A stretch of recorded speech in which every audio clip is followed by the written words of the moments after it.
hop on to the next panel discussion. India's warehousing expansion delivering real supply chain efficiency. As India logistics ecosystem continues to evolve, warehousing is playing an increasingly strategic role in improving inventory management, network optimization, and distribution efficiency. This session will explore how modern warehousing is helping business build more agile and efficient supply chains. So please be ready, as now we are going to start calling the moderator and the panelists for this panel discussion. First, I would like to invite on stage our moderator for the panel discussion, Mr. Akshay Grover, Senior Director, Cushman and Wakefield.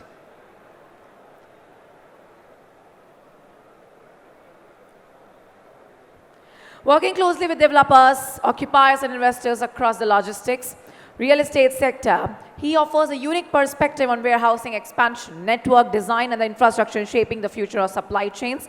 We welcome you, Mr. Akshay, on the stage. Next, I would like to invite our panelist, Mr. Rohini Pathi, National Head Business Development, TVS Industrial and Logistic Parks. At the forefront of developing next generation warehousing and logistic infrastructure, he offers a unique perspective on how industrial parks are enabling supply chain efficiency, scalability, and business growth. We welcome you, Mr. Rohini. Next, I would like to invite on stage Mr. Amritpal Singh, Managing Director, Protiviti, advising organizations on business transformation, operational resilience, and strategic growth.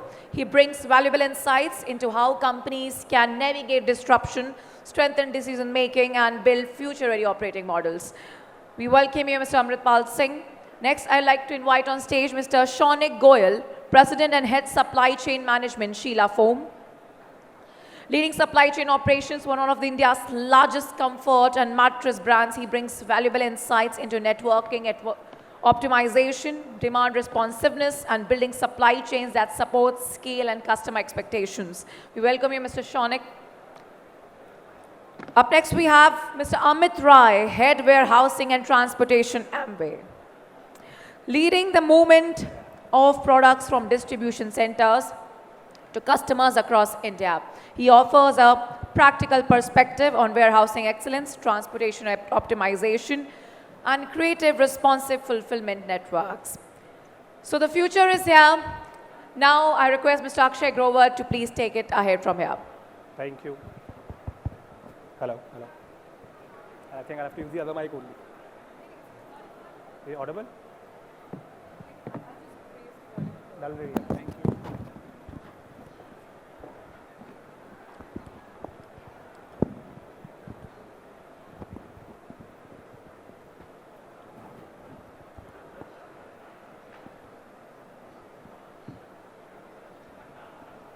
Good afternoon, everyone.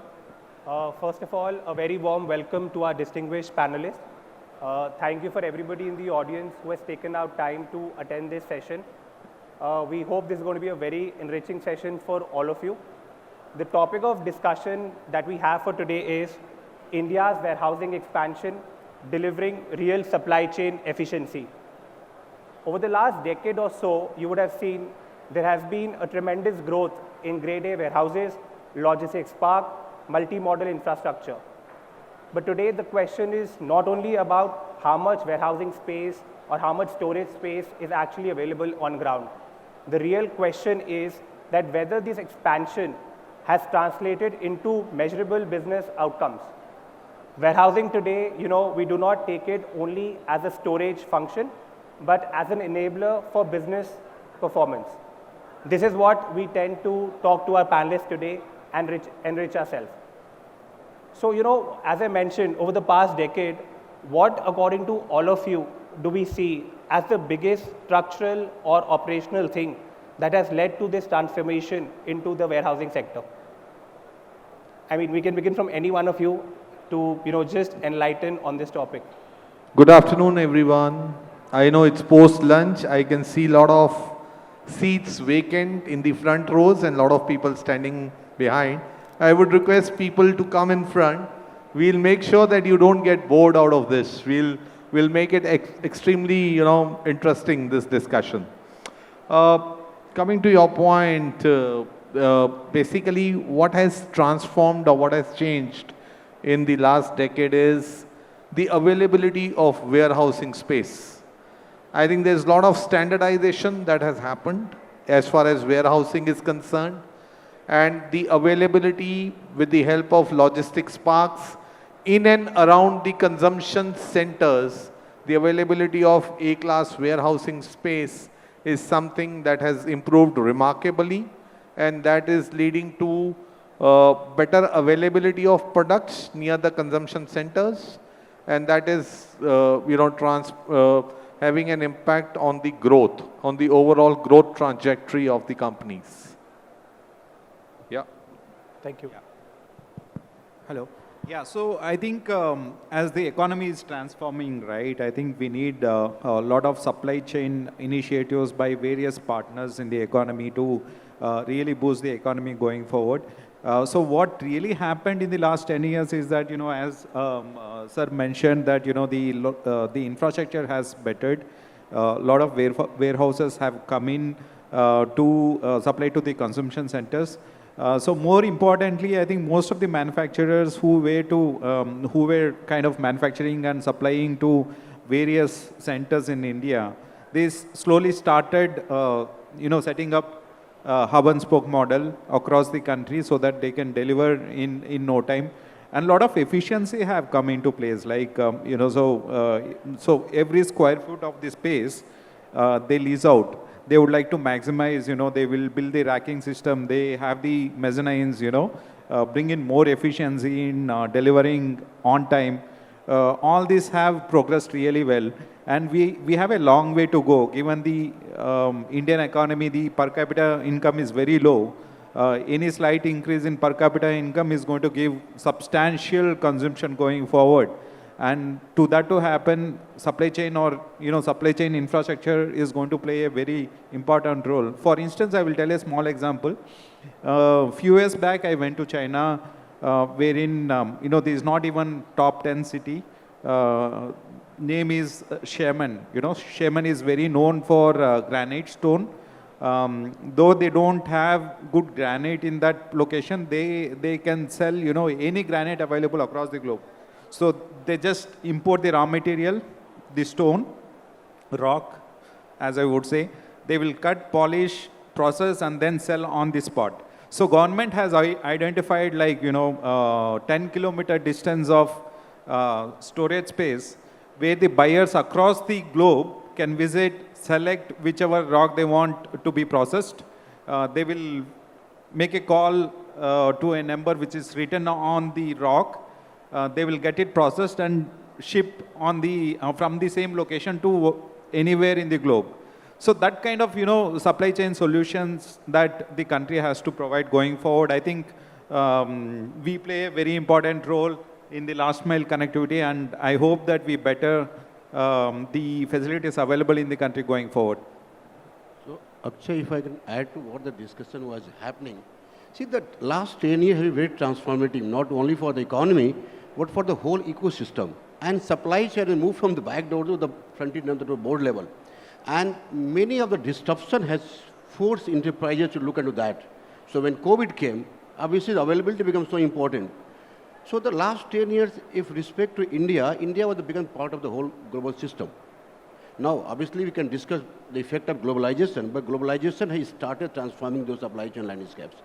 And in India, respect to warehousing, we start moving from go down. If you look at a 10-year back, it was all go down. Right. So you have a 10 feet, 12 feet, and some 5,000 square feet, and you can go and do the operations because you have many such fragmented space. Okay. Now move to the integrated logistic facilities.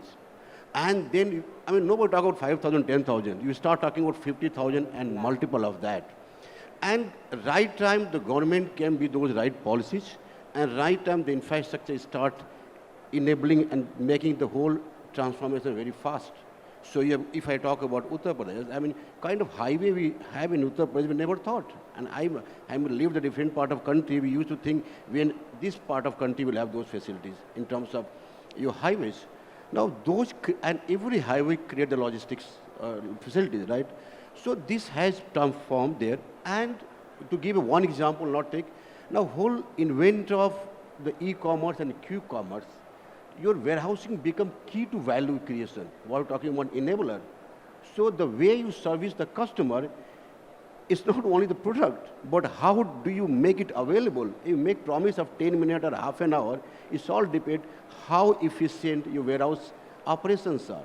So the whole warehousing is moved beyond just keeping the inventory to creating the complete efficient process system, which is driven and enabled by the whole technology and IT space, and we're moving further with the help of IT, though that's another discussion. So I think truly warehousing has transformed in India, those who have seen the last 10 years.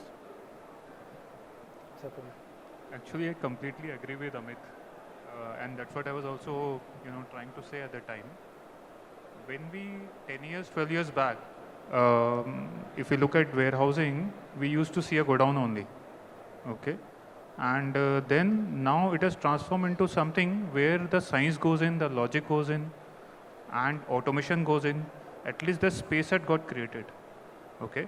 And it has become a science, how to store material, how to safely store material, and how to squeeze more in less also, and how to evacuate it at a faster pace also. Okay, so all the terms have come in which we used to see in the outside world, outside India, as KPIs or KRAs or the dashboards. They've all started trickling down into India in a very good way. Okay. One of the major reasons which I feel also is that when we come close to the, consumption hubs,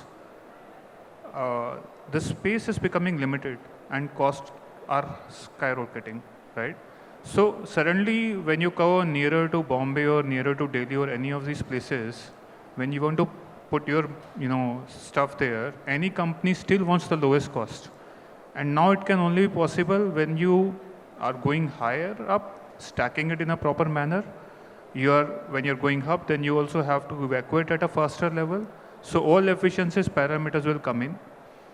Another important thing which has happened is, rather than just doing warehousing of plain things, you're doing it for pharma, you're also doing it for food and perishable. So, cold warehouses, all those things have also started becoming more and more important and more efficient. And that's where I think the value addition which comes in is another thing which is coming in very fast into the warehousing. So I think these are the mega trends which can look at, right? So in a nutshell, if you look at it, there is a huge amount of expansion which has happened. The government has also been very bullish on the logistics sector. We see warehousing policy, we see Gati Shakti, we see logistics corridor. Wanted to understand your perspective that, all of this has been taken up by the government. How do you see this translating into real-time supply chain efficiency? If you can start with you, sir. Yeah, so I think government has taken a lot of initiatives, as you rightly covered. I think as we speak, government is creating MMLPs, which is multimodal logistics parks across the country. I think important consumption centers are are identified suitable for MMLPs where, close to 200, 300 acres are identified, and these are connected with railway siding, national highways, and closer to airport, and government is building infrastructure so that, the goods movement is very easy. For instance, for Bangalore, right? So Bangalore, we have ICD, ICD, where the containers are shipped from there to Chennai, right? So all the goods in Karnataka go to Chennai, not to Bangalore. So it is very congested. If you were to manufacture in Bangalore and ship it to Chennai, you have to wait for 2-3 days to ship your container. So they are building one more ICD near Dobaspet, which is very close to MMLP, right? So whoever manufacture in Bangalore, they can also use this ICD to ship the goods, so that the congestion will go down. Similarly, these are built across India to ease the logistics movement across the country. I think the biggest problem for our country is the logistics cost, as we all know. We have to reduce that from 14% to 88% of the GDP. Right now, the logistics cost is very high, so if that were to happen, it is going to take off. The economy is going to boom like anything. Many manufacturers will use this effectively and offer products and services across the country. Yeah. So government is playing very important role. So as we see, the road network is too good. For instance, like Chennai to Bangalore, for instance, we have 2 national highways. Apart from there is one more expressway coming up. So lot of decongestion is going to happen. Similarly, we are building new highways, multiple expressways. This is going to help in a great way for the country as such. Yeah. Amritpal sir, your point of view from a consulting background that you come in from, and these policies, how do you see them, getting impacted onto the real-term efficiency on ground?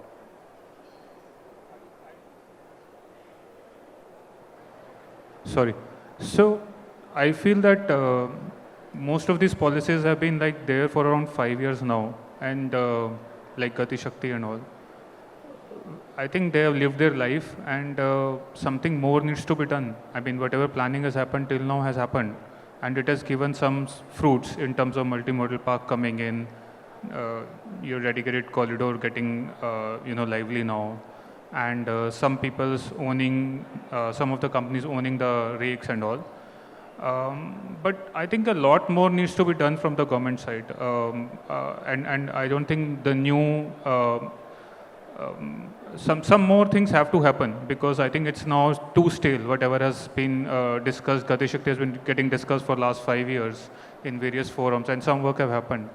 Like I would say, all our terminals has to be automated, rail terminals. When we're talking about bulk, anything, steel, cement, the evacuation is a problem, okay? And private participation can come in, but this is something which government can only enable. Similarly for, when a truck is moving on a highway, we have to come up with every possible solution that it doesn't stop. Currently also, if it is stopping for whatever reason, it has to be eradicated. So now new things have to happen. Maybe the FASTag was one of the things which came in, but it's not enough. I think now to bring in more efficiencies, somebody has to think of, and technologies are available. We just have to borrow steel from outside. We are not doing enough in that simple task also.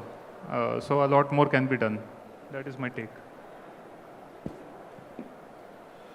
So I strongly believe that national logistics policy was the best step that could have been taken, and it was taken at just the right time. However, the practical implementation of national logistics policy has been slower, right?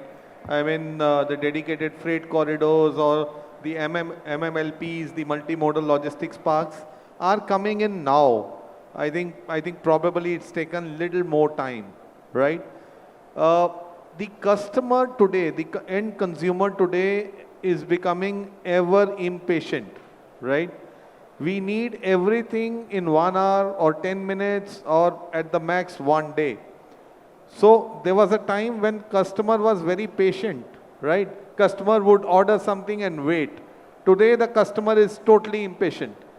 And it is important that supply chains get upgraded to deliver to the customer demand, because the ripple impact that happens is that if your product is taking 2 days to deliver, the customer might not as well order that particular product. Whereas some of your competitor, if he's providing a faster service and a faster delivery, then it's all probability that the consumer will go and buy that particular product. I think that's very, very important, and that's where supply chains need to, upgrade themselves constantly, continuously. Another point, another perspective that I'm just going to throw in this forum is that, while government has done their bit in introduction of national logistics policy and so on and so forth, one of the issues is that the cost of logistics, which was, let's say, 13-14% and which was supposed to come down to 8%, I don't know how much of it has come down. I mean, at least in our business, I don't see the cost coming down. With the, with warehousing moving from unorganized to organized, it is also leading to an incremental cost. The real estate prices have gone up, the rentals in the warehousing has gone up. Just to give you a perspective, in a grade A, I mean in a A city, A class city, the average cost of warehousing is about 25 rupees per square feet. And in a B city, the warehousing cost, average warehousing cost has gone up to about 21 rupees per square feet. Now, in the godown models, we had very, very effective, cost-effective warehouses that were available. No doubt now the warehouses are state of the art, but it is coming at an incremental cost. And while companies are trying to, navigate through higher costs by improving the overall inventory turns in the warehouse, by utilizing vertical storage into the warehouse. But at the end of the day, the cost is something which a supply chain professional is reeling under pressure of cost. And there has to be a systemic solution of that. Diesel prices are always going high. The toll prices, toll taxes are always going high. But there has to be some solution that needs to evolve for the industry at large. So, Shonik sir, if I can allow Rohini sir, since he comes from the developer background, and we spoke of the rental rising in the market, I think he's going to be the right person to probably throw some light on this. Yes, sir. With due respect, I beg to differ. So what is happening in the market is that, the land prices have gone up like at least 7-8 times in the last 3-4 years. Your construction cost is going up day by day. If you look at, any developer who will invest 100 rupees, it will take 10 years to get back that 100 itself, right? And given the kind of last mile connectivity warehouses offer, I think manufacturers should factor in the convenience and then price the product. If you look at developed economies, right, I think the warehouse prices, if you convert in Indian rupee, it is anywhere between 90 to 100 rupees. And the rents last 5 years or from the beginning, it's stagnant. It's not even growing. Your land price input costs have gone up. Land prices have gone up. And today, I've been scouting for land in Bangalore for almost 3 years. I'm not able to get. Pune, prices have shot up, but still I won't get a quality land, right? And same situation elsewhere, right? So it doesn't mean whether tier 1 city or tier 2 city. Today, Bangalore land costs are around 2.7, 2.8 crore per acre. 30 kilometers away from city center. You go to Raipur. Raipur is at same price. So how do I kind of, build the warehouses and, support the entire industry? It's a question mark. So today, by God grace, I think a lot of funds are flowing into India. They're not calculating the yields. They just want to build the assets. I mean, you're lucky that you're enjoying the facilities. Once that stops and great consolidation happens in warehouses, these prices are going to go up to 60, 70 rupees and you have to prepare to shell out those kind of prices. I mean, this is the ground reality, as I can mention. So I can, in short, say that, all of us are sailing in the same boat, be it the developer or the client, and we have a long way to go. Sorry, Amit. Yeah, so I don't know whether Rohini was alerting us the cost will go up.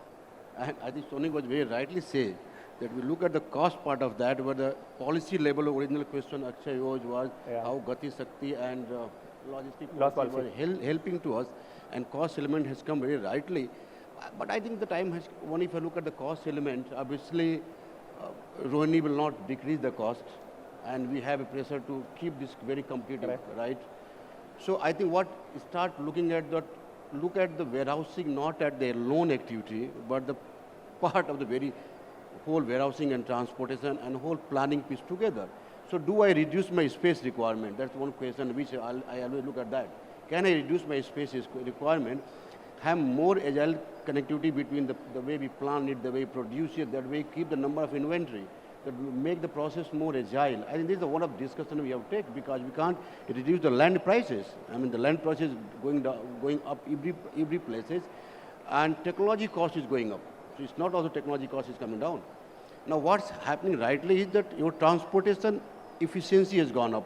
So what is take to deliver from Delhi to Bangalore at 10 days in 2010 and all those years, you can move in 3 days, right?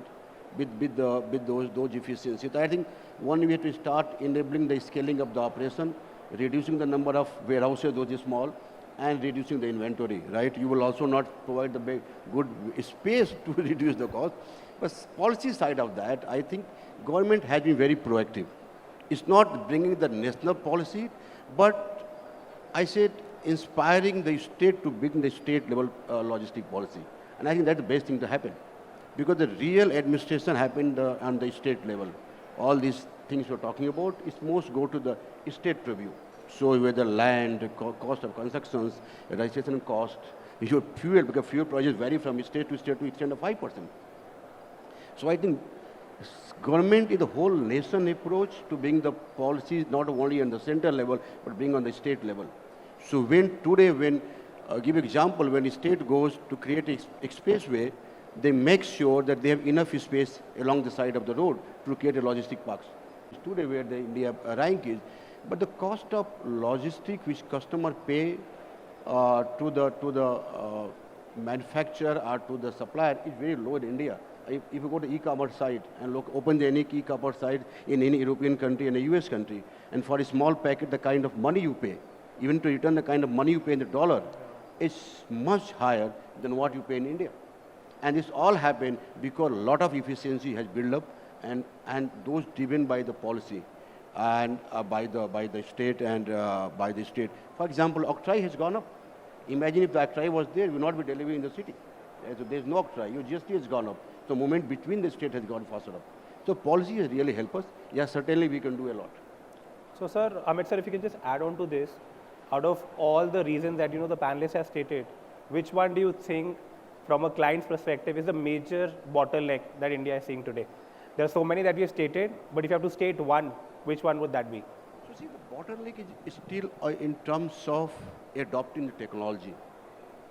So lot many warehouses on the MSME level, is lot of operations are still manual. So while the bigger enterprises start looking at the supply chain as a differentiator, but somewhere India is the lot of industry or economy added at the MSME level. It's still those on the go-down model or Excel sheet, spreadsheet-driven activities happening. So I think opportunity for the technology vendor to provide, say for instance, WMS, are integrating the warehousing with other piece of the supply chain on the lower cost. So for today, we have a WMS for a lot of vendor providers, but there's so much capabilities are there which people don't use, like our mobile phone. We have so much features, hardly we use that, right? But the vendor build up the cost in that. So I think we require to have a technology piece who addressing those requirements at the majority of the industry, so that we can adopt the technology piece more faster. I think that is the one I am seeing the challenge. Sure. I would like to add to your point. I think as a country, so a lot of inflow into infrastructure building, both by government and private, right? Your government is building the roads, railway lines, and so on and so forth.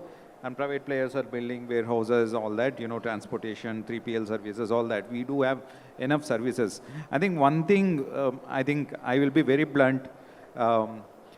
I think a lot of harassment by authorities as well. I mean, this has come. I can be more blunt. I think few days back there was a big, shout in entire media that, people who manufacture could not able to ship out of the country because of various reasons. So a lot of disruption should happen there. Only then I think we'll have a smooth supply chain solutions for the country. Yeah. Moving on, I heard the word technology a lot of times, and I think we cannot ignore AI today. AI is something that is being adopted everywhere. We are seeing rapidly globally also AI is being used.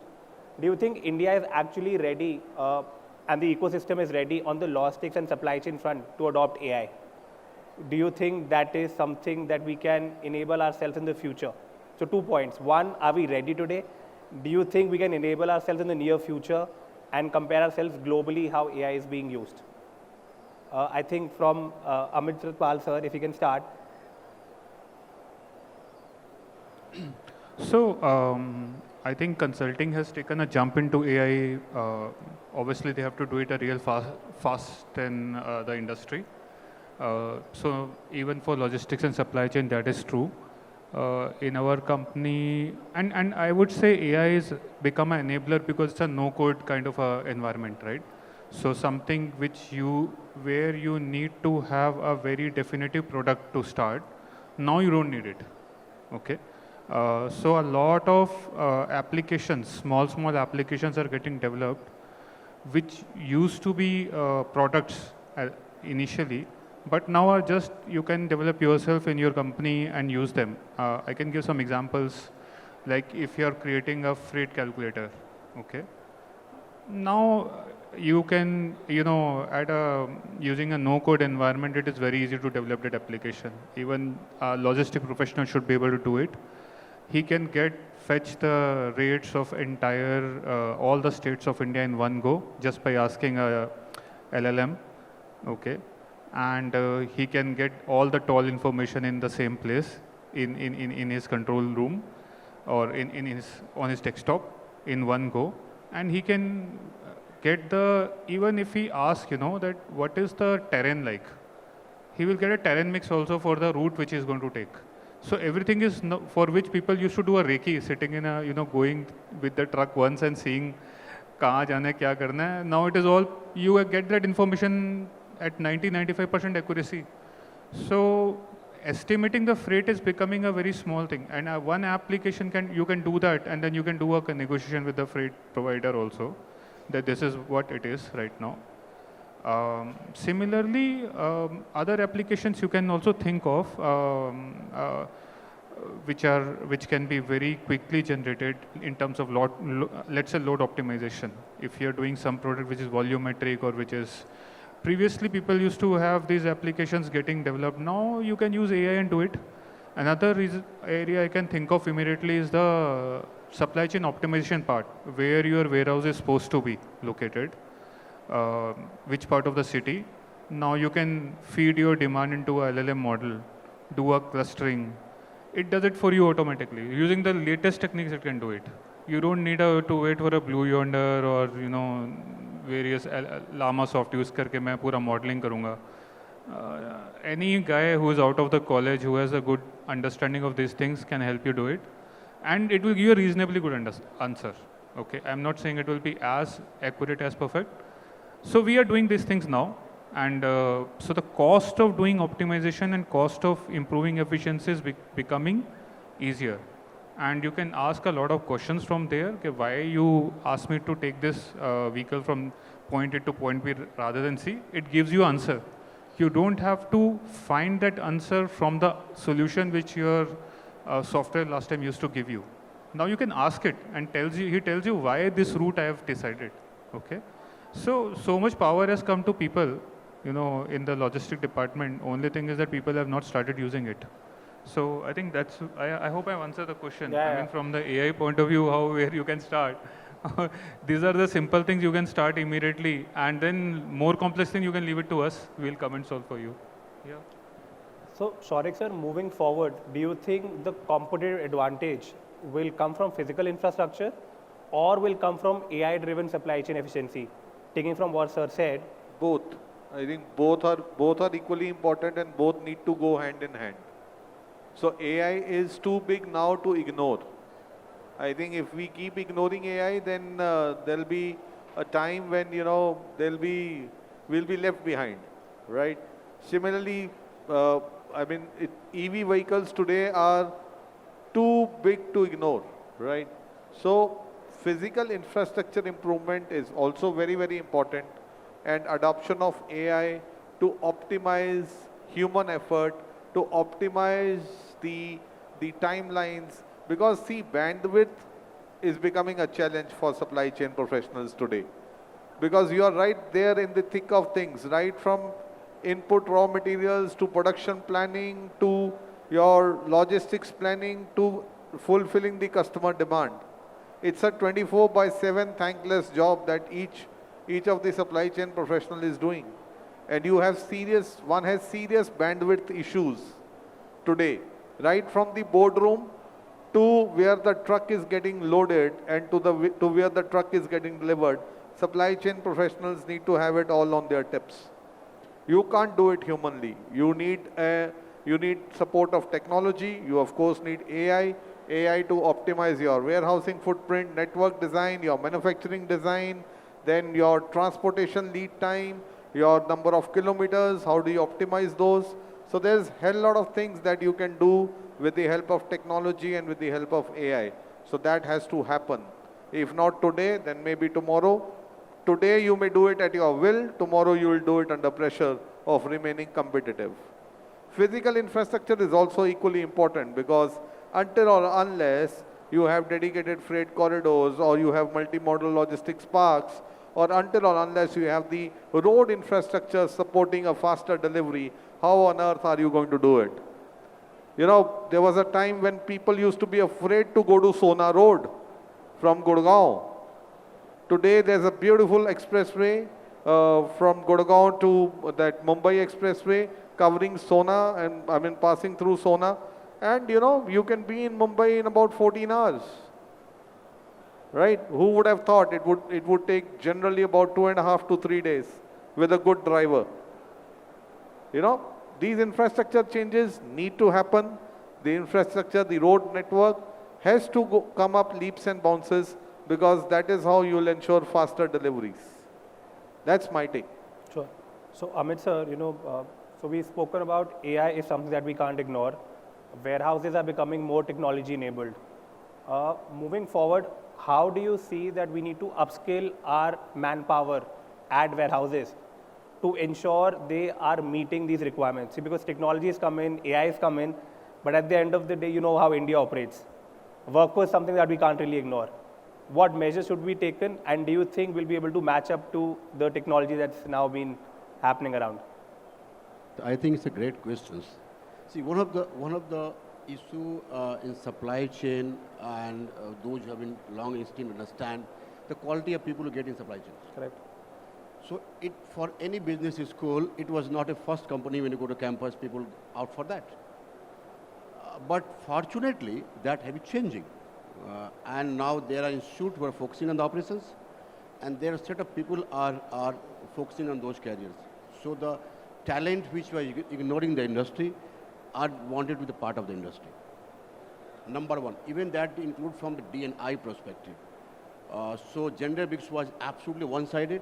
Now we start seeing even that side, smaller texts are coming. But I think you have nailed a very important question. Whether we talk the basic technology piece or you go to the AI piece, making people who are running those technology and have the right people is very, very important. And I think there, and my practical experience say, people don't explore what even they have it because they have been just told, do this keystroke, these things, and your job been done. So I think at an enterprise level, the renewed focus has to be there to train our people and have a right kind of people for the right positions. It's not like chalta yaar, this work he will also do, he will also do. Does not happen in other functions. But I think there we have to start, because we all talk about every good things, but what we have been ignoring is the right compatible talent management into the supply chain. And from enterprise also, they have to be prioritizing the talent and growth and training of those people. So I think it's very, very important topic you have touched, and I think that's one. Sometime back you said that's what challenge you are facing. I think I'll add this is the most important challenge. If you are right talent, everything will deliver to that. Thank you, sir. Question to Rohini, sir. From occupiers, we see green building norms coming in. We talk about ESG. We talk about solar panels. We discussed this briefly in a conversation earlier that rental has been a very, very big impact that the clients are facing today. But as a developer, if you're doing the ESG, you're doing all of this, the investment becomes huge. How are you tackling this in a way that the entire impact does not go to the client and they enjoy the ESG benefits at the same time not paying the rental right on day one? Yeah, so as you rightly mentioned, ESG has become very important function in any warehousing development as such.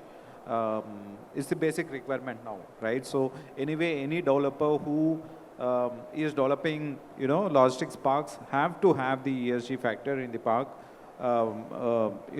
It is a basic requirement right now, though the cost is around 100 rupees plus, then non-compliant or kind of non-ESG building. We have to factor in that, and we are building all the warehouses with green building certification. So all our warehouses are EDGE certified, and we manage in such a way that all the environment concerns are taken care of. Yeah, so it would have been better if rentals go up. We can bring in a lot of technology. Unfortunately, coming back to your questions, Indians, we consume a lot of technology. We don't invest in technology. Yeah. That's the problem, right? So if you need to have tech-enabled warehouses, you need to invest in that, right? So our tenants should ask, or they should be willing to take that product. As of today, I think we are in very initial stage where we don't see the benefits of technology coming in. I think that will come in over a period of time. I think hopefully, I think that we will mature to that extent and invest money in technology as well. Yeah. Amit sir, Shonik sir, talking about ESG from the developer's point of view, while you are looking for your warehouses, I'm having this brief conversation with Shonik sir. Majority of our operations run through distributors, but we still have warehouses in South India. And while we're looking at the newer trend in the market, will ESG solar play an impact on the warehouse that we choose? And will the occupier willing to pay that extra buck to get that facility? So in our units, in our manufacturing units, we are all solar enabled. There's a lot of impetus on ESG as an organization, being a listed company. Yeah, all these things are there. As far as cost, I don't think that today it will be possible for us to shell a lot of extra money for ESG. But then yes, it's a behavioral change. It's a requirement now. So to that extent, last 2 years, there's been a lot of focus on that. We are also evaluating if a greener technology, greener manufacturing, and if it comes at an extra cost, is there an opportunity for us to ask for that extra money from our customer? Is there a possibility in doing that? So it's a bit of both worlds today. I don't think customers are too keen on paying extra, and as a result, it puts a bit of a pressure on the bottom lines as well, because it's a very, very cut-through competition. The geopolitical situation today with increasing raw material prices also does not allow us to, be flamboyant in our spending on ESG. But then yes, the basic spending and the basic requirements are being fulfilled. But we are at this point of time not going overboard with respect to ESG spending, because there's already significant pressure on the bottom line.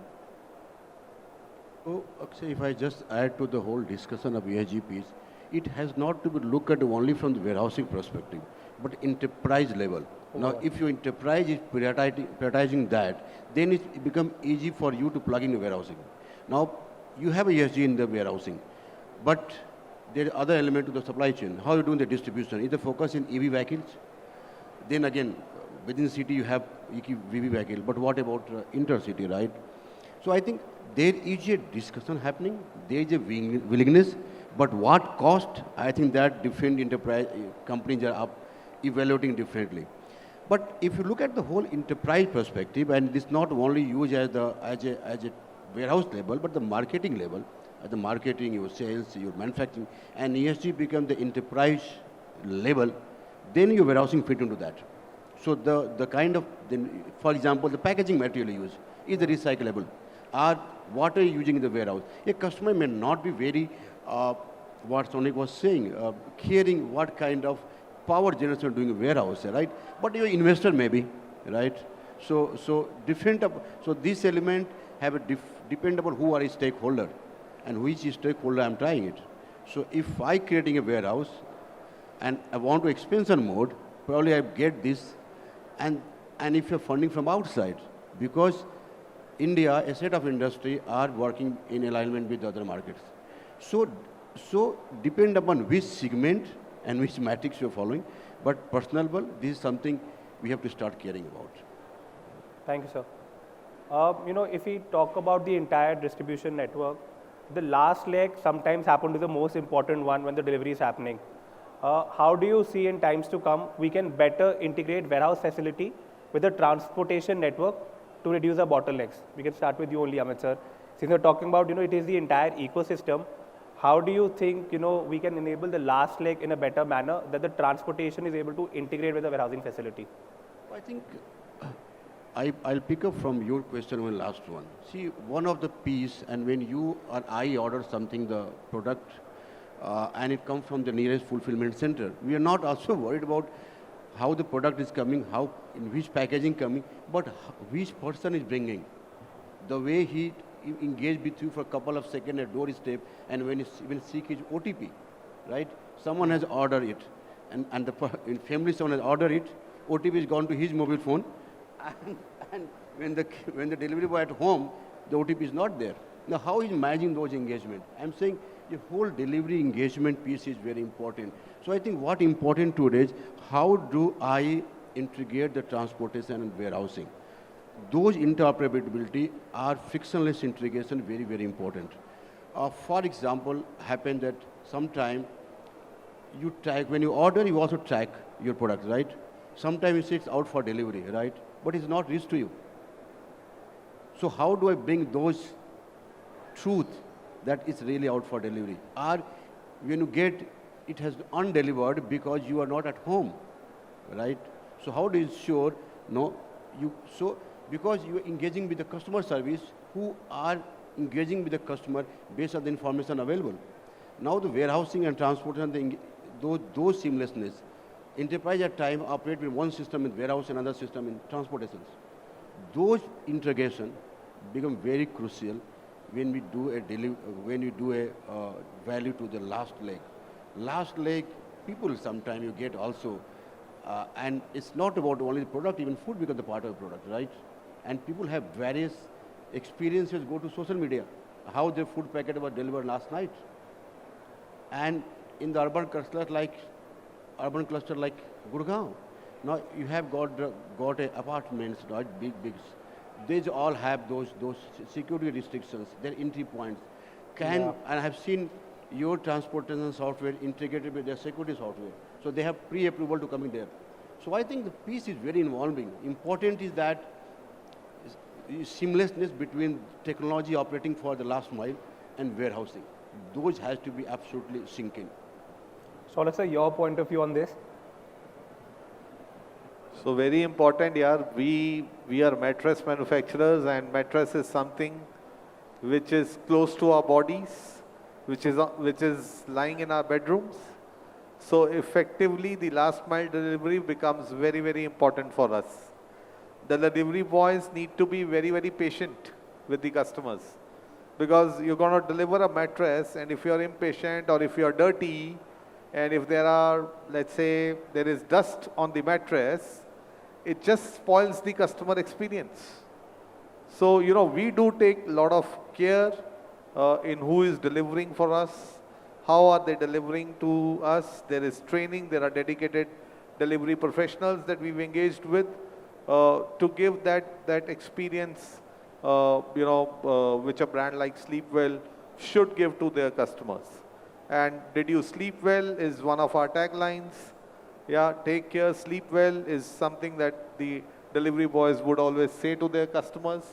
We have also engaged and started a direct to home service kind of a thing, direct to customer kind of a service, wherein the mattress is placed on the bed of the customer, and the experiences, that kind of experience is given in some of the markets which are near to our manufacturing units or our distributor points. So last mile delivery is very, very critical, very, very important. We are trying to do our bit in ensuring that our customers have that wonderful experience when the mattress is delivered to their respective homes. Perfect. Thank you, sir. Looking at the time, one last question that I would want to ask before we probably open some questions to the audience. If all of you could tell me at least one thing that you would want to change, that you think could improve the supply chain efficiency in the years to come, what could that one change that you would want to bring? We can probably start with Rohini, sir. Anything that you think could really help us? Yeah, I think, see, roads are being made, railway lines are there, I think one important missing link is on warehousing. I think India as a country, we require more and more warehousing facilities going forward. But it is becoming difficult day by day to procure the land. So developers are willing to spend the money. So where do we have the contiguous land parcels to build the warehouses, right? So if government can step in, like, MMLPs, if they can, bring in the land to the developers, and we are willing to pay, right? So it's not only the tier 1 cities, tier 2 cities, wherever there are consumption centers, develop logistics parks across the country, and we are willing to take the, land at a cost.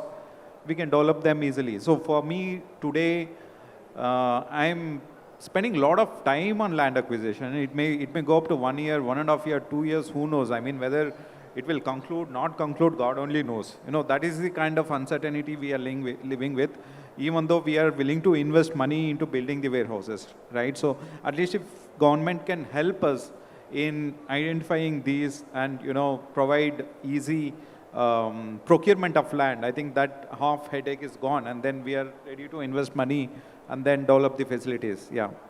Thank you, sir. Amritpal, sir, your take on this and anything that you would want to suggest on this?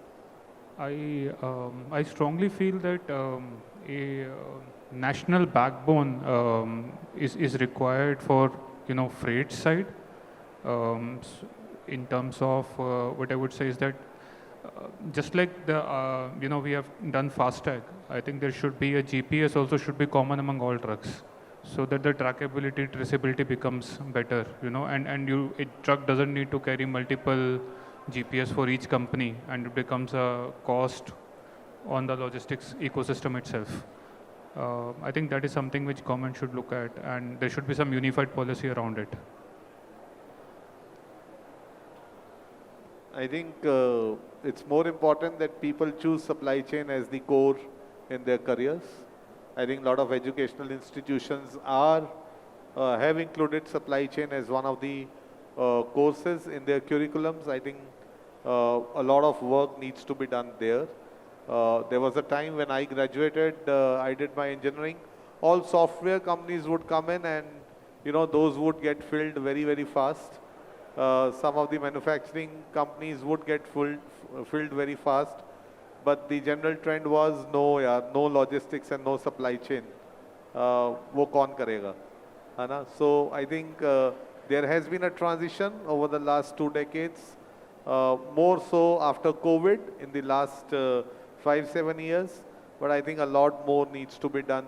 I think the manpower availability in supply chain domain has to come up leaps and bounces, because supply chains today are backbones, for a lot of manufacturing and a lot of service-oriented industries.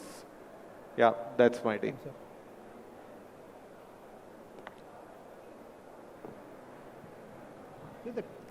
At the multiple level, a lot of things are required, but if I look at what impacting us and more, what Shonik was saying and I alluded, the quality of people we are getting in the supply chain, and especially in the people working in the warehouses, on last mile.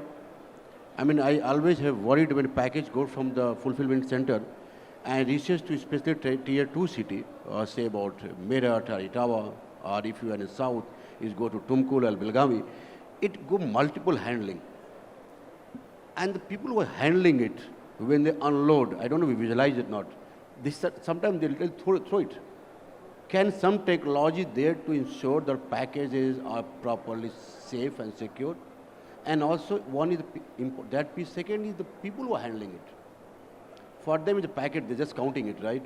So even loading, unloading, the lowest paid individual in a warehouse operations, but they're most critical for the customer experience. So do we need to automize?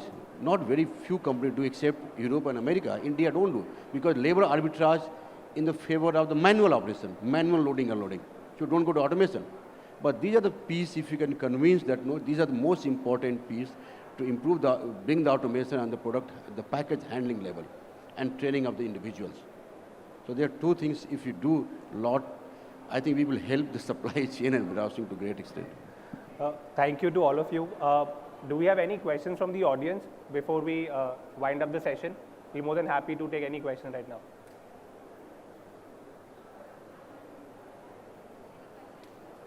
So I guess not. I think we can connect with all the panelists, once we step down.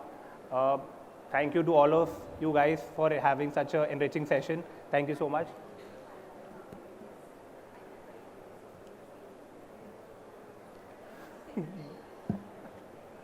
No questions is never a good news, guys.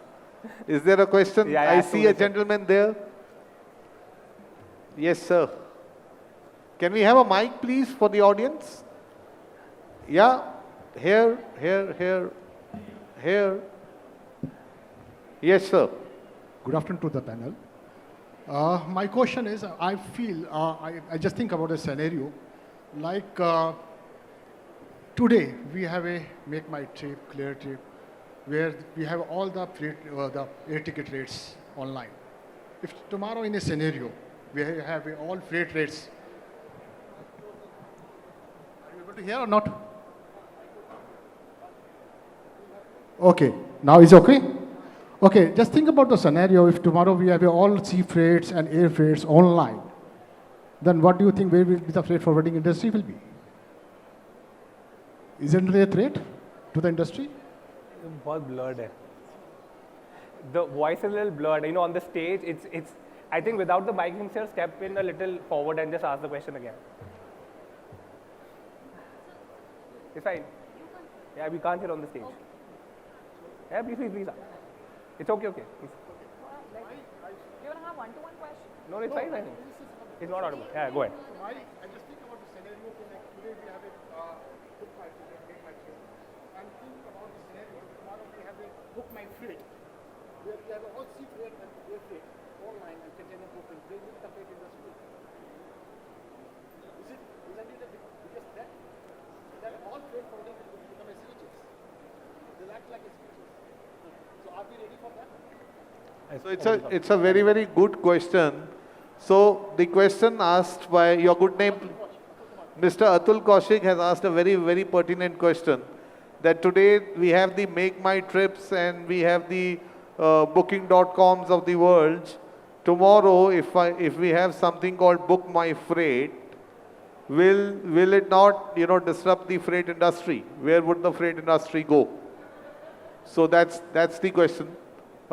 Maybe I'll request Amritpal ji or Rohini ji to probably share their perspective on this.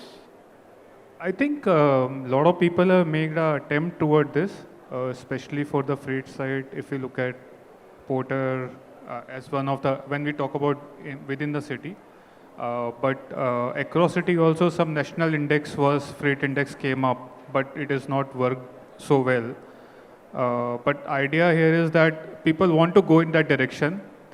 One thing is that our freight industry is very fragmented. Yes. And a lot of people also get disadvantages in that term because they don't have laptops, they don't have 4, 5 only trucks or one truck guy. He will be at a disadvantage immediately.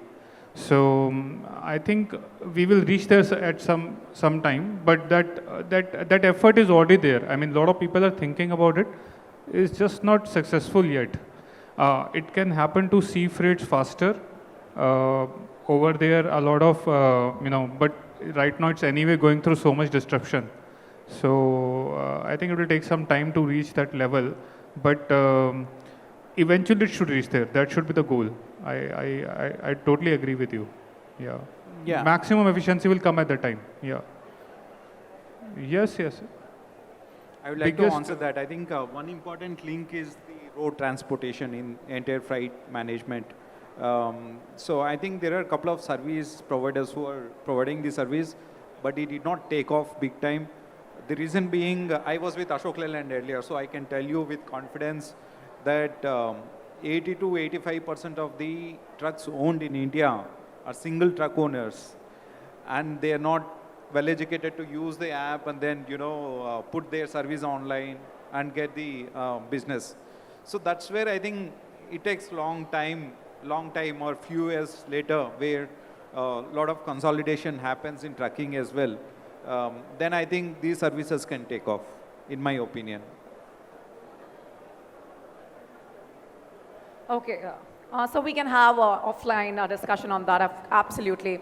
A very valuable session, ladies and gentlemen. Can we have a resounding applause? The panel highlighted how warehousing and modern logistics are driving agility, resilience, and competitiveness in global trade. Thank you to all our speakers and to the moderator, Mr. Akshay Grover, for this insightful dialogue. Thank you, Akshay. Now I request Mr. Mohit Mewani to join us on the stage to felicitate our remarkable industry leaders and present them with a token of appreciation along our remarkable moderator, Mr. Akshay Grover. I request first we have Mr. Rohini Pathi from TVS Industrial and Logistics Parks.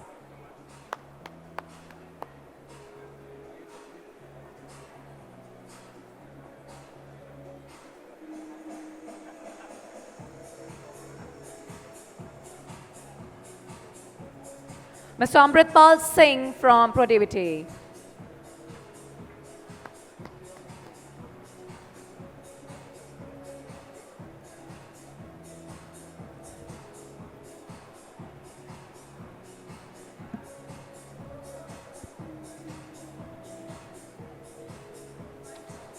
Mr. Shonik Goyal from Sheela Foam.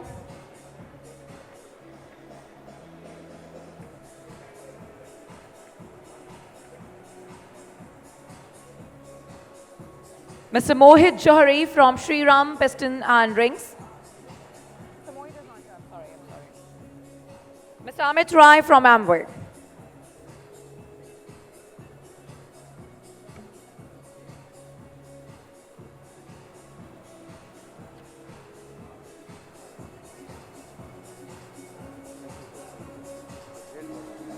And of course, our moderator, Mr. Akshay Grover. Thank you so much, Akshay. Thank you so much, sir. And you're the man on the LinkedIn with all best wishes. Thank you, sir. I've Thank seen you. all the comments. I think Thank you you. got a lot of best wishes. Thank you, sir. Really good. Thank you. Thank you. Just do a group photo. Come. Can we please come together for a group picture?